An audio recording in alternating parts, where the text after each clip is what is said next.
BND is the German External Service, right? Are they one of them? It's really fun. They're very good at technological collection. Apparently not. No, that's how they caught it.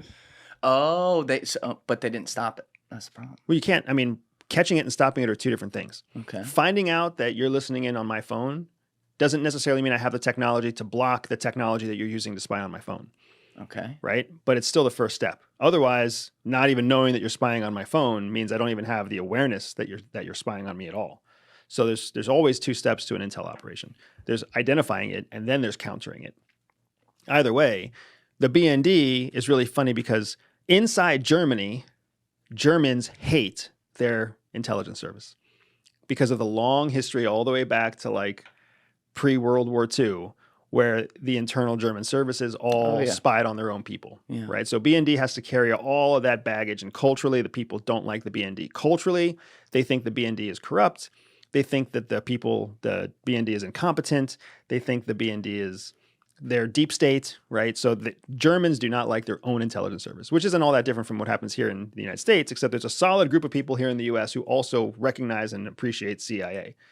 There really isn't a solid group of people inside Germany who like the BND.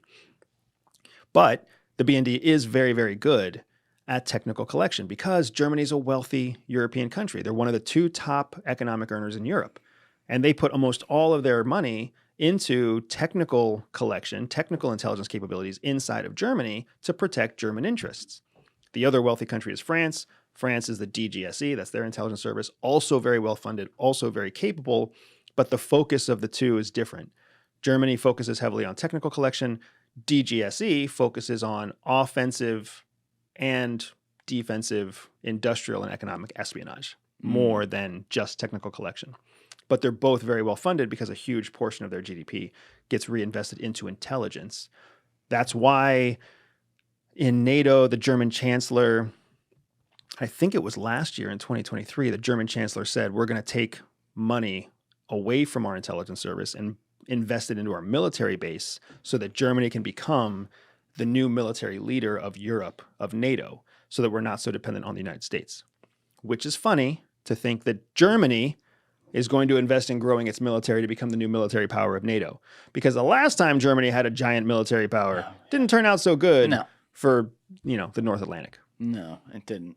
That's interesting that attitude you point to is this psychological thing that's existed across generations in their society. And it's, the easiest thing to break is trust. Yeah. And the hardest thing to build is trust. Absolutely. Right? So you do one thing and it's gone. And I think about this a lot here now because you and I have had plenty of conversations before. We don't need to go through and redo some of those.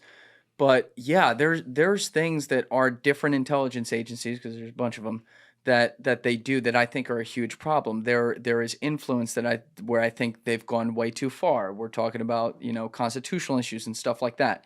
Putting that aside for a second, though, I understand the blowback that many people feel like I do towards those things, and then the fact that many of those people then respond how, and I'm talking about Americans right now, and I'm talking online, right? They respond by saying, get rid of these agencies and stuff. And I look at them, and like everything else, I'm like, all right, can we please live right here? Like you're going here, bad idea. Here's a very bad idea too. I agree with that. We don't want to trample on rights. That's why you and I have had some disagreements on like Edward Snowden, who I think was in a very bad position. But, he saw a lot of rights being trampled on. How do we live here? Because if you do, I don't know, get rid of CIA. See, I'm a realist. I feel like we'd last 2 days, maybe 3, right? And shit would just hit the fan, and you can't hold yourself to a way higher bar, unfortunately, than all these other countries do. But how do we do that in a way where we don't take it too far and say, you know what, we know the Constitution's important, but your safety is more important, to the point that in the future you live in a society where they completely run everything, and the worst of those people, meaning not many of the good people that you work with, which I believe you did work with, but the worst of those people can take advantage of those powers and turn America on its head.